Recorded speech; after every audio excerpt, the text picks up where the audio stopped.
I had that belief that I was inherently bad, that I was inherently a monster. And that was really, really hard to work through.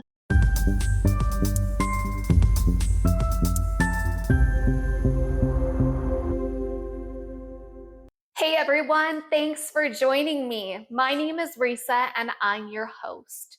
We are talking to real families about real stories here on The Real Family Eats, where we've got food for thought and thoughtful food. So let's eat.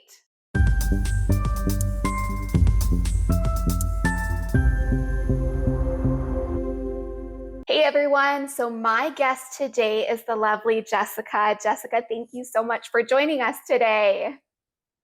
Thank you so much for having me. I'm excited to virtually cook with you. I'm a little disappointed I Yes. don't get to be there to eat it though. I know, You over I'm here so a little excited to jealous? hear this. Well, for anybody who doesn't know you, could you introduce yourself for us? Sure. So I'm Jessica Good. I'm an EMDR certified therapist and EMDR consultant in training. I'm also a parent. So I have a toddler. It has been exciting being a parent, but there's also a lot of stuff that comes up with it. So I have a background, my own like trauma background, and a lot of things with parenting has it's brought up different things that were activating or triggers for me. There's just been a lot that I've had to unpack from my own process going through this, which is ironic because the work that I do is all in attachment developmental trauma, of course, right? Like that's the joke. If you want to know what a therapist has personally dealt with, what's their specialty? What do they do, right? So yeah, that's what I'm here to talk about today is parenting through your own childhood trauma, how that looks going forward as a parent, how your inner child maybe even feels, because I do a lot of parts work and so I do a lot of parts work with myself. And it's just something that people are starting to talk about more, but I think that there's a lot of shame that comes up whenever we talk about it. Absolutely. And you're spot on. And that's part of the drive and the motivation for me, even starting this whole passion project, because you're absolutely right. And I'm so sick and tired of it. So sick and tired of the curtain that we put up, trying to kind of that facade, right? Like you said, because Mhm. oftentimes it is the trauma, the shame, the embarrassment, the guilt. That's another big one that I hear a lot of. And so I'm so excited to hear about your story and what you're willing to share with us today. Before we get started, though, for anybody who does need your services, this is our shameless plug section. So please plug away of all the wonderful things that you offer. So I have a lot of different working components with my business and everything, but I do have a private practice and I do EMDR intensive type therapy. So these are longer sessions. Sometimes people come and visit me from out of town to do these. And as I said, I'm an attachment focused EMDR therapist. So I help people in all the areas that they have that attachment wounding coming up. So with their love and romantic relationships, with their relationships with money, with their family dynamics, all of those things. So my Mm. private practice, if anyone is curious and wants to check it out, it's goodemdr.com. And then if you guys just want to learn about EMDR, I have a TikTok channel. So it's at Jessica Good LPC. And on there to share a lot of information for folks, not only for the general public that doesn't know about EMDR therapy and everything you can do with it, but also for professionals that have been curious about getting trained or maybe just got trained or don't feel quite confident in their skills. I go live, I think right now it's every Thursday night. And I just Okay. love having people come on and ask questions and just give a lot of psychoeducation and help people get good therapeutic experiences. Wonderful. And so for your direct services as an EMDR therapist, what state are you in so people know kind of where you're licensed and who can get your services? Yeah, that's a great question and something I probably should have said before.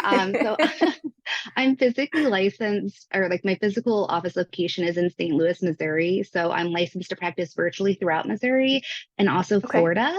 I am an LPC. So as the counseling compact goes into enactment, I believe it's supposed to be early 2025, then I'll start offering to more states, but that's dependent. I'm pretty I get booked out pretty decently Mhm. already. So I don't know if I want to add all these different states and then not be able to help people in those places. So we'll see. We'll see where that's at. But for right now, it's Missouri and Florida. Wonderful. And all of those links will be down in our show notes as usual.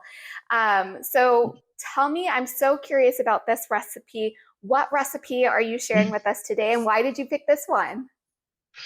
So originally I was going to do my grandma's chicken and dumpling recipe. And then I'm like, you would have to stew a full chicken and do all of that. And like, it would take way too long. It would take hours of work. No way am I doing that to you. It's yummy, but like, no, we're good. So I picked one that is a favorite of mine and a favorite of others whenever we have any sort of get together. I've been making this recipe since my mid 20s, I think, maybe even earlier than that. So it was like undergrad or grad school. I think it was undergrad actually.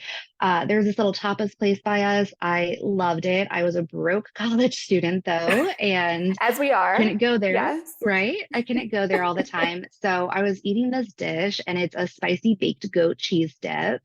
And I was like, you know what? I think I could make something like this. I think I could do this. So I started making it at home and then I just bring it to all these little get togethers if I had a girls' night or something like that, a game night. And it was so simple and easy. And I think that that's really important for us as parents is to have stuff that's simple and easy. But also like my toddler isn't eating this dish because it's a little spicier. You could make it without spice by just doing the regular Mm-hmm. red sauce, but um I feel like for parents, we still need to have those moments where we're having our little get togethers, we're doing our little thing, even if it can't be both parents, like maybe one's watching our child or children. And you need something fast. You need something that you can quickly do, that you can bring together that feels kind of like, oh, this actually feels kind of nice, right? Yeah. Like, It's a I think little we treat for lose that the more yourself. that we're like, yeah, exactly, exactly. A little treat Yeah. that doesn't take a lot out of us because we have Mm. way, like, so much going on already.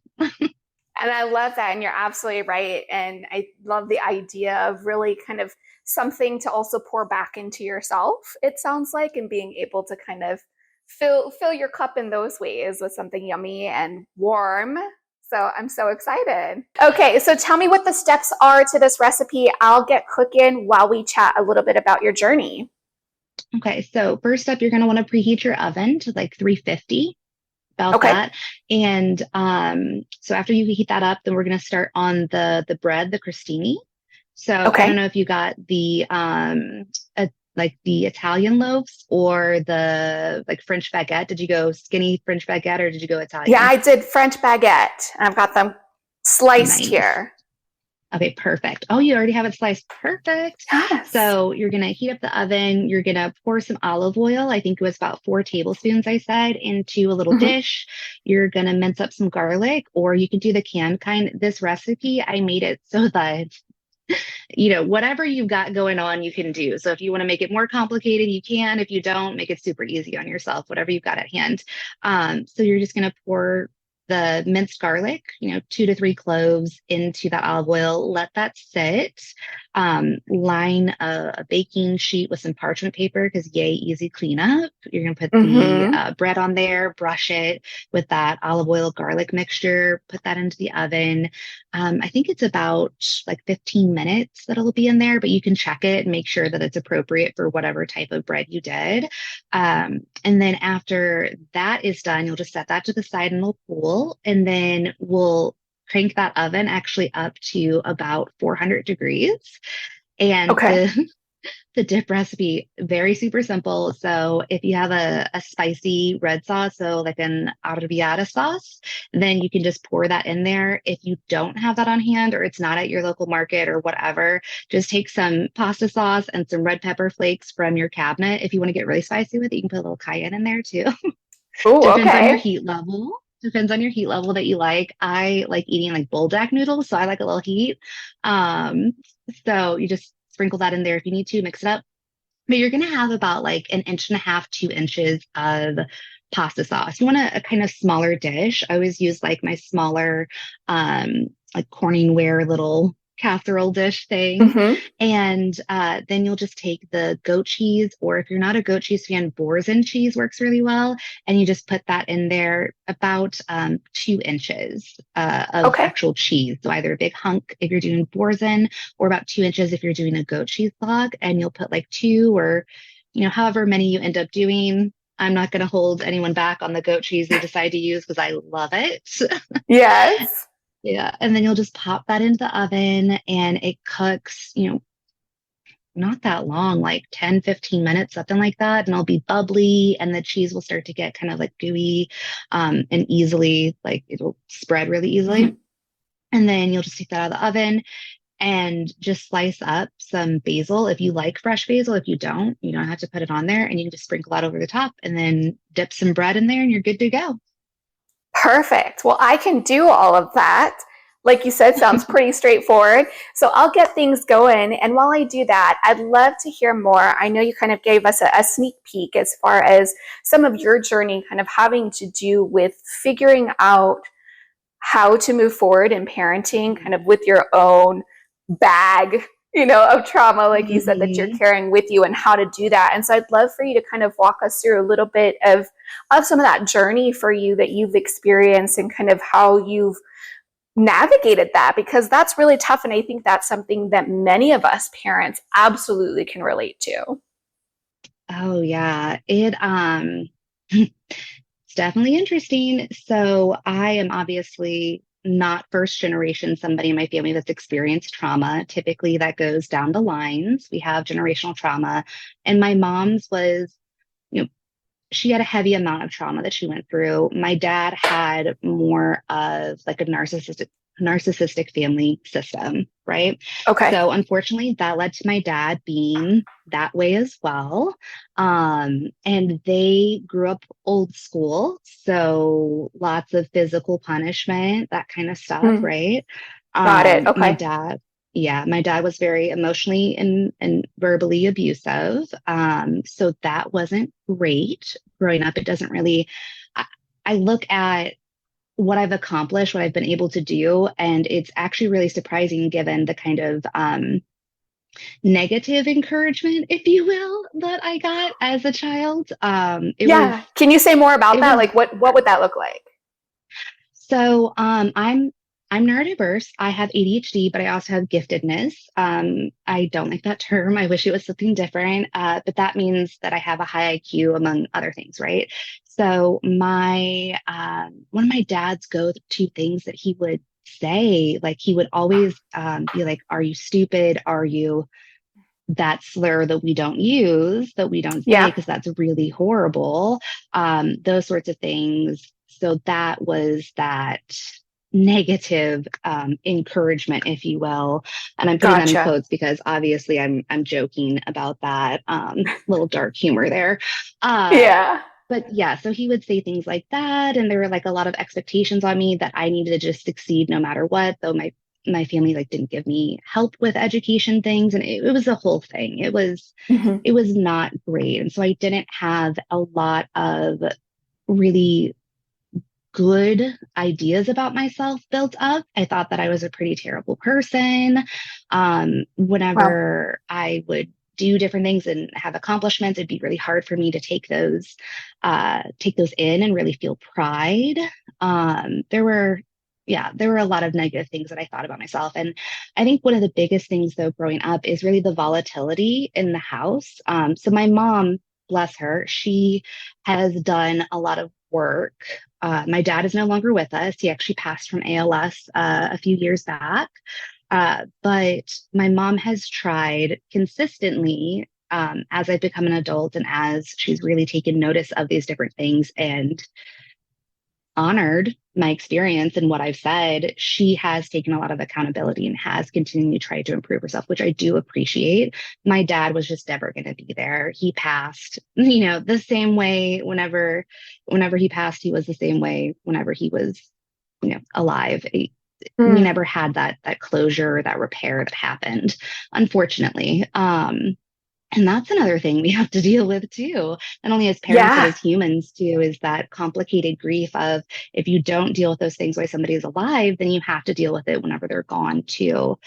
So, one of the things that would happen in my house growing up is the emotional volatility. If my dad had a bad day, he would come home and scream at us. Like Mm, it was yeah. the, oh, you see dad's walking up to the house, you better scurry and act like you're busy and you're not like resting on the couch or whatever. Like you either need to be busy or out of sight.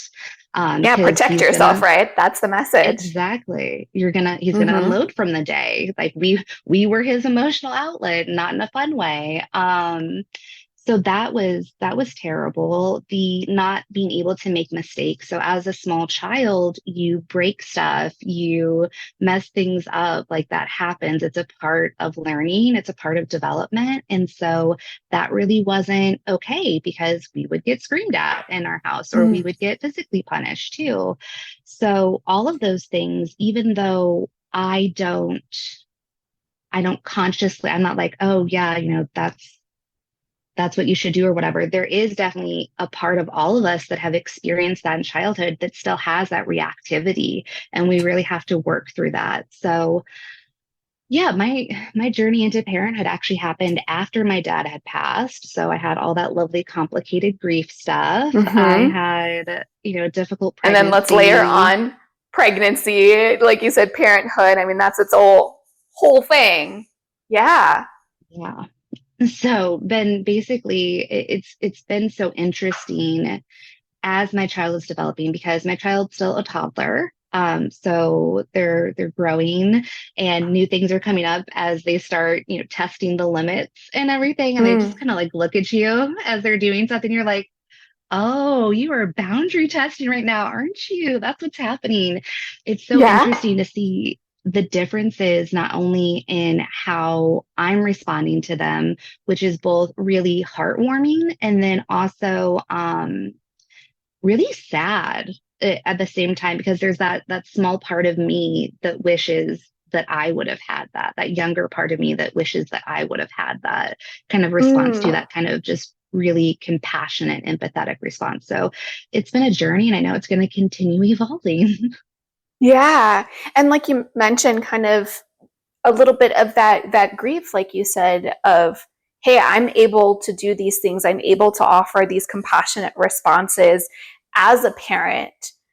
And then trying to make sense why couldn't I get the same thing as a child? Like what was the barrier Mm-hmm. there for me being able to receive these same things that, hey, I'm a parent right now and I'm offering to this little human also. Oh, yeah. And most of us just internalize that of like, I wasn't this enough. I wasn't that if I Mm. was different. And that's where we come to that sense of really deep internal shame of I am bad because there's this sense of like, if I was better, then my parents would love me the way that I need. And when that Mm. doesn't occur, young kids, like we're very focused on ourselves whenever we're very young, because that's where our brain development is completely developmentally appropriate, but then it Yep. leads to those types of negative beliefs. And I had that belief that I was inherently bad, that I was inherently a monster. And that was really, really hard to work through. So, as a parent now, being able to have pride in how I am parenting my child is huge. But it's also, like I was saying, kind of sad. Like, whenever I was pregnant, I had one of the freakiest EMDR experiences that I have done of my own personal therapy. So Okay. I'm an EMDR practitioner, but I also get EMDR done. And yes, it is safe during pregnancy if you have trauma in your past and you need to process that out to like be like feel better, have less inflammation, have less activation. It's completely safe and normal to do. But I was doing an EMDR session with some parts work, of course, and this younger child part of me was jealous of my my fetus, I guess, at that point in time, because I was still, gestating my child. But this younger part of me was jealous of my baby because I was going to get to experience that parenting that I never got to receive. And it's like, Mm-hmm. it's making me tear up right now thinking about it because it's such a want and it's a Yes. hunger and it's an emptiness and it's something that unfortunately for a lot of folks, if they didn't experience it now, then as adults they are parenting themselves, they're parenting their children and parenting their parents still in some ways too. And it's like, oh, I never get that. Mm. Sitting with that, I will never get that. Yeah. And like you said, the grief that kind of is attached to that. is Hmm. very real. And I know that I've spoken, in fact, another parent who's was willing to be a guest on it talked just about so much that there's so many periods of parenthood that have grief that we don't necessarily realize are there until, like you said, we're kind of experiencing that. And, maybe we do have the support of a clinician or something kind of helping us really understand kind of where some of those feelings, those thoughts are coming from, because as you said, there's a lot going on there. And, I wanted to circle back. I heard you mention kind of that idea of parenting yourself. And can you say more about that? Because I know that that's something, in the clinician world, we say quite a bit, but not everybody kind of understands what do we actually mean when we say something like that? And what does that look like? So, because I do parts work, and people might recognize like IFS or maybe the term ego states, those are both under the umbrella of parts work. But what we're looking at are those different little bits of yourself that got stuck in these different distressing times. So we'll say, like, if you've heard of the term inner child healing, right? So that reparenting is starting to work with our internal system, to work with the parts of ourself that pop up. So sometimes you may be like, oh, wow, I just got really upset about that and I threw like a toddler tantrum, but I'm an adult. Well, it's probably a very young part of yourself that's actually feeling quite activated by that. So, how do you start to form that relationship with yourself? How do you start to meet those parts of yourself in a way that shows curiosity and compassion? Very much what you needed at that point in time.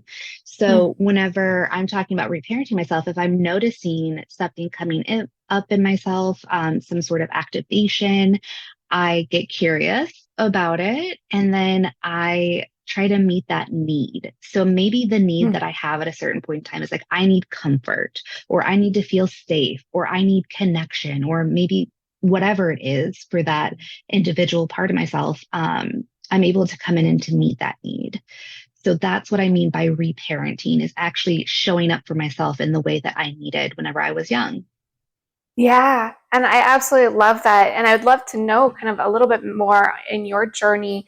How how did you work through that? Even just like, let's talk about that pregnancy piece and you recognizing kind of that jealousy piece of you, and kind of how do you manage through something like that where you can be able to kind of start to move forward versus getting stuck in it? Yeah. So with that, I had to acknowledge the grief, right? That wish, that want, that desire, and that I will not have that, and that I can't do that fully for myself, and that my child's experience is not my experience. I think that is one of the hardest things too, whenever we're parenting, having had our own childhood trauma and our own maybe emotionally neglectful parenting situations, is how can I let my child have their own experience without me vicariously living through them to feel like all these things that I wanted, right? So I think, Yes. yeah, I think that separation is first and foremost, is we have to acknowledge they're their own person.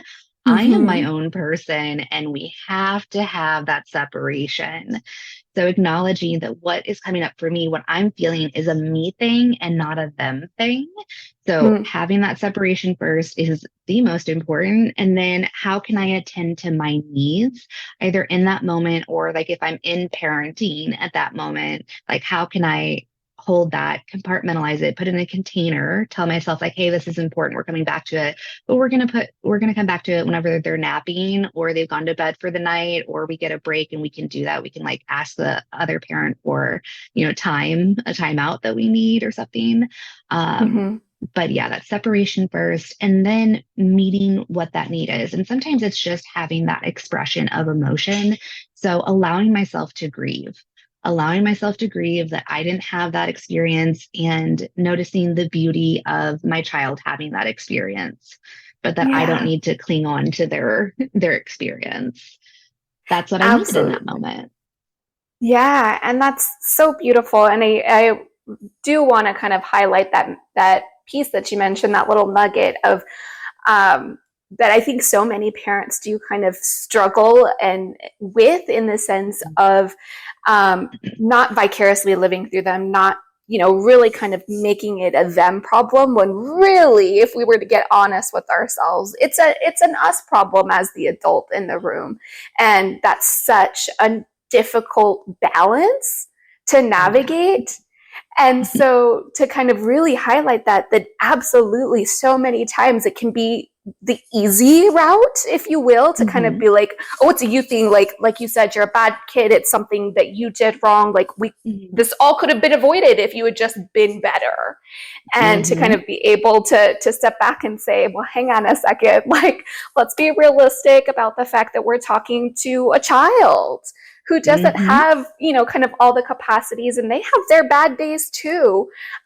Yet they have a lot less time to mature, a lot less time to be able to build some of these skills to regulate in a way that we would want them to. And yes, we can work up to that, but it's not something that they're inherently born with. And so, offering some of that compassion and grace to them too.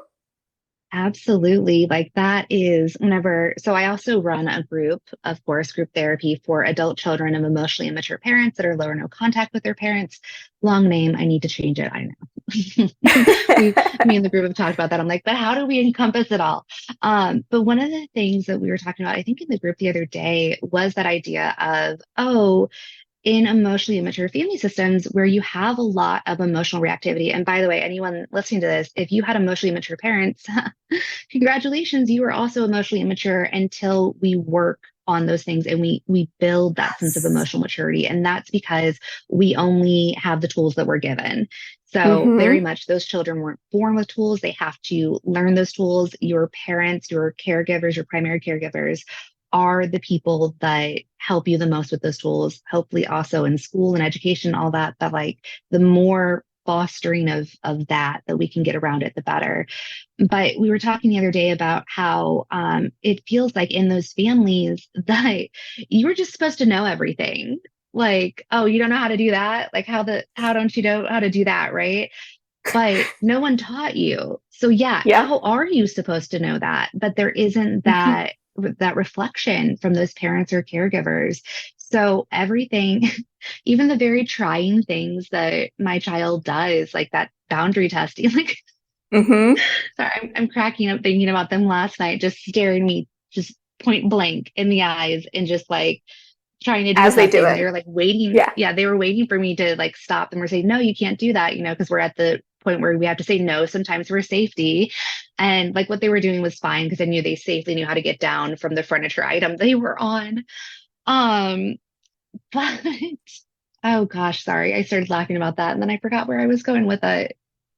Yeah, you were you were talking about that whole the whole idea again, going back to giving them that compassion and that grace, Yeah, developmentally appropriate. So anytime there's a thing like the throwing phase and the no phase and the everything else like that phase, I just like give myself a little seat back, take a breath and remind myself it's developmentally appropriate. It's developmentally appropriate. And that's what I just say to myself over and over again. Like, and then we can proceed from there. Just a little reality check.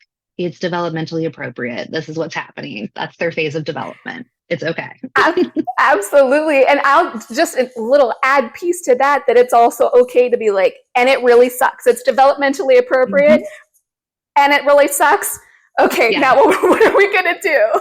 Because that's very fair. Like, even though it is developmentally appropriate, it doesn't mean that it's easy or that, like you said, that we've been given a manual. They don't pop out, as much as I wish they did, pop out with an instruction manual on your child specifically. They don't. And so being able to also kind of, it's okay to say, like, this sucks. This is really hard. Absolutely. And that's whenever you make this dip and you go over to your friend's house and you're like, we're having a small time here. We're going to have a couple of hours together for a break at some point. Absolutely. And I'm so curious, like, as you're going through this journey, like, it sounds like there's been very moments where, like you said, you've had to sit back and kind of evaluate what's coming up for you. Have there been any, like, aha moments for you that really helped you move from that place I feel like I hear parents where we can kind of go one or two ways of saying, well, this is Mhm. all I know. And so how can I know anything else? To Mhm. saying, yes, this is all I know. I'd like to do something different, which it sounds like you kind of chose that for yourself. Mhm. Like, was there an aha moment for you that kind of really set you on that journey? Of deciding like I'm not going to parent in the same way as my parents. Yeah. Oh, that was And way making before I that became a parent. decision. Yeah.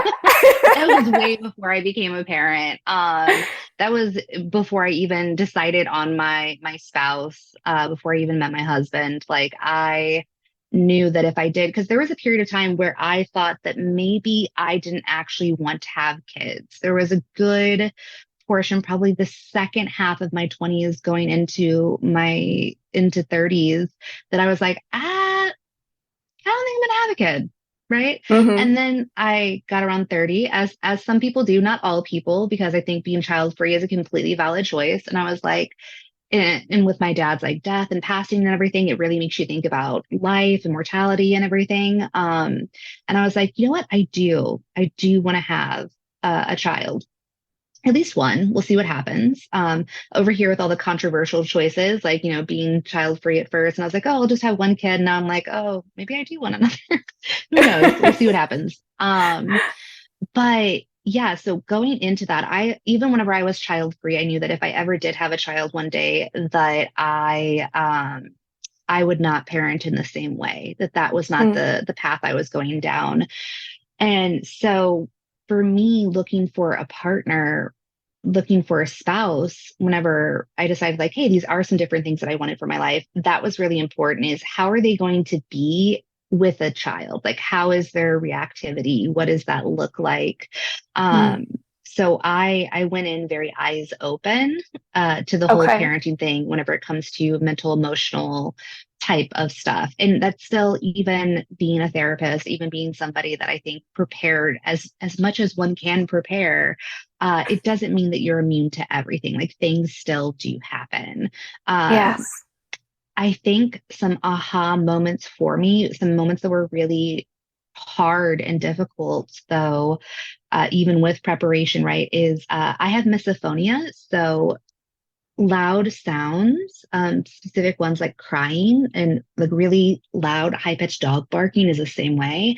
But it makes me, and it's not like anger towards other people, but it makes me feel like I just want to take my own head and like bash it into a wall. Like that's how bad the sounds are with misophonia. So having an infant that is Mm-hmm. crying is difficult. So one of the moments there, I'm like, oh my gosh, am I not going to be able to hack this? Whatever. Then I found out that you could just get like noise dampening headphones, or not headphones, but earplugs.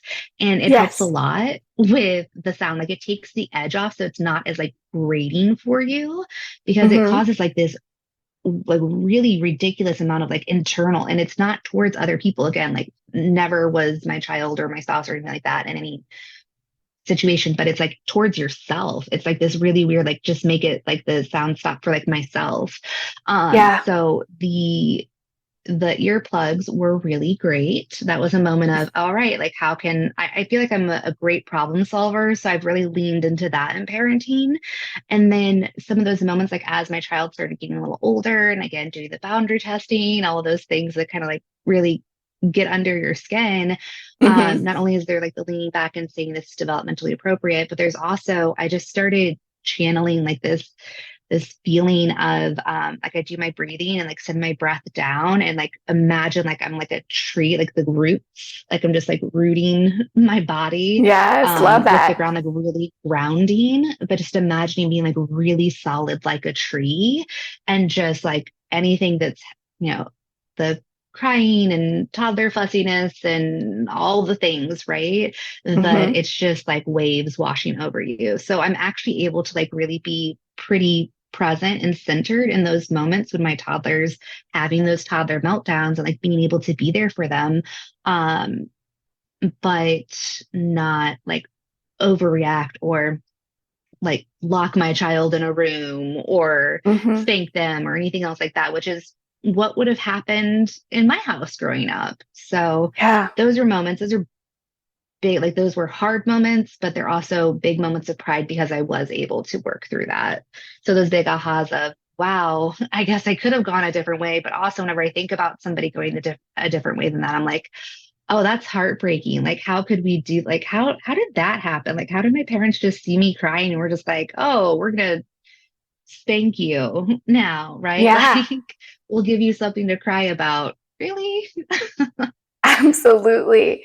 And I think, like you said, just also maybe being able to have that couple seconds of like, look what I did. Even we're Hmm. so good at being really critical of ourselves and all the things that we're not doing or could do better. And Yeah. what I really loved about what you said of being able to step back and for, like I said, just a couple seconds, we're not asking for anything big, of just giving yourself that kudos of like, hey, look what choice I made. Like I'm Mhm. proud of that.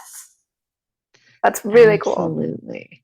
Yeah. I think that one of my favorite things is actually, this is going to choke me up a little bit too, is whenever my husband reflects what a good parent I am to me, because Mm, there's, again, whenever we had those really emotionally, verbally abusive type childhoods where you're not able to build a sense of pride in yourself, that like you can like really be like, oh yeah, I did this, like this was hard. um mhm. and so my husband reflecting back, like, you're a really good mom, like you do this, that, and like these different things, and I get to like, because I know it, but I don't get to like have pride, and it's like this weird residual thing from childhood, right? And so whenever somebody else is reflecting that to me and I know that he really means it, it's just like, aw. Mhm. Hopefully my child thinks so too one day. Like hopefully I can keep all Yeah. this stuff going as they get older. Let's hope. Let's see. I think Yeah. so. Pretty sure. I believe that we can. Like you said, it may take some work. It may take us stepping back and, like you said, problem solving. And I think Hmm. that's just it. It's finding that motivation, and making that choice to try something different than what you know, and Yeah. deciding, I'm not just going to rest on that. And so I think that's huge. And gosh, I love hearing that for you, because I want that for all my parents, is to be able to hear that, and have us championing each other, in this thing that's so hard to do. And So so, hard. that's awesome. Um, as we get moving here and closing things up, I'd really love to know: are there any like resources or anything that you found kind of along your journey that maybe any of our listeners who are kind of working through their own stuff might go, oh, okay, let me check this out. Oh yeah, there are so many good books, but a few of them. So Dan Siegel's Parenting from the Inside Out, I think is so good because that's that reparenting work. Mm-hmm. Good Inside, I think that's Dr. Becky. I think that's the name. I'm gonna stop saying author names because I'm probably gonna mess them up. But Good Inside, it's really great and lovely, and it comes from that just very attachment focused, very like shame reduction type of parenting, which is Mm. awesome. Um, Yes. all of Dan Siegel books are kind of really wonderful. I'm not going to lie. And then there's this one called Raising Good Humans, and that's about decreasing our reactivity as parents, which is very important, as Yes. anything I've said here has highlighted. Could have gone one way, I went the other. Very proud of going the other at this point in time. So those are some Absolutely. good ones, but there's a lot out there. And once you start like, shopping around for those books, they're going to give you other ideas for other books that are similar to that. I'm a huge audiobook fan because you can like just pop in some headphones, like listen to it while Mm-hmm. you're around the house, or I get most of my reading done while driving. So I do Audible or Spotify, and yeah, that's how I get a lot of that done. And it helps to have some of that, because not only is a here's information, here's psychoeducation, but there's the feeling of, oh, I'm not the only person that has needed this. And that feels Yes. really reaffirming. Like, oh, wait, there's a lot of people that actually have needed this. So Mm-hmm. much so that they wrote a book, like they wrote a bestseller about this. So I'm not alone. Absolutely. I love that. And thank you so much for being willing to share that, and share this recipe. I've got everything ready. I'll just pop it in the oven. I'm so excited to taste it. So thank you for sharing the recipe with me, and with our listeners as well. And I really do want to thank you about being willing to share this part of your story. As you know, I kind of said at the beginning, I think there's so much of that facade, and we're trying to kind of keep up with the Joneses, right? And so being able to kind of pull that curtain back with me, I thank you so much for normalizing that this is indeed hard, especially like you said, when you're coming from your own trauma background, and being able to kind of choose something different, because that's not easy. No, and it definitely isn't an automatic choice for a lot of folks. Like there's so many ingrained things that we are fighting against. Yes. And it's a journey. It's a It, journey, that's for it sure. really is. Well, Jessica, thank you so much for taking time out of your day to chat with me. And I really appreciate it. And I'm sure I'll have to tap you again and say, come and talk about, because I'm sure we could talk for days of all the difficulties of parenting.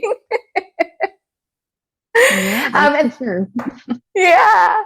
Well, thank you everyone for joining us. We'll see you next time. If you or anyone that you know is struggling with any of the topics that we discussed in today's episode, make sure to check out our show notes for support and resources. You can get help. Thanks again for joining us on today's episode of The Real Family Eats. If you're a parent ready to share your real life parenting story, make sure to reach out to us in our website found in the show notes. And that goes for today's recipe, social medias, support, and resources. All of that can be found in our show notes. So make sure to check them out. And make sure to follow, like, share, subscribe, and stay up to date on all things The Real Family Eats. I hope you'll join us next time for more food for thought and thoughtful food. Enjoy your eats.